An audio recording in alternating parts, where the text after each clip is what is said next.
So when you put that all together, hunger, teeth, disease, and cold, it just makes the fact that anyone was born at all seem impossible. And when a mother is pregnant, her body is basically a furnace. She needs to generate heat for two. Her calorie needs must have been through the roof. Skyrocketed.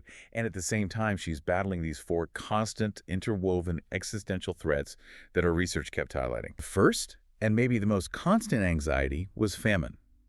The food sources were just inconsistent, unreliable, and often terrifyingly scarce. It was risky, took a ton of energy, and if the hunters failed, it was an immediate crisis for everyone.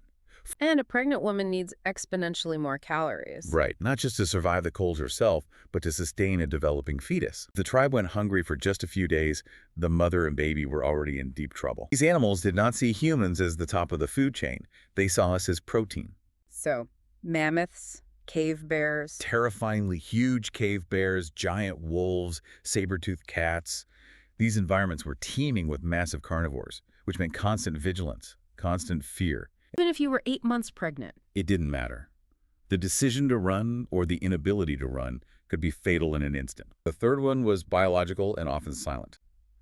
In a world without medicine, without any real sanitation, in crowded shelters, a simple infection became a death sentence. Even a common cold could just overwhelm the immune system of a pregnant or nursing mother, or, critically, her newborn. And the fourth risk just brings us right back to the environment itself. It does, hypothermia. The immediate threat of freezing. This was the clock that was always ticking. If you got separated from the fire for too long, if your furs got soaked crossing a river, if you just had to travel too far in sub-zero weather, death wasn't slow, it was swift. And for a mother recovering from childbirth, or for a tiny, wet newborn? It was a matter of minutes, not hours, minutes. So when you put that all together, hunger, teeth, disease, and cold, it just makes the fact that anyone was born at all seem impossible. That's the paradox, isn't it? Mm-hmm. The world was actively, systematically trying to extinguish life, yet life insisted on being born, and that required this extraordinary, relentless tenacity, especially from the mothers.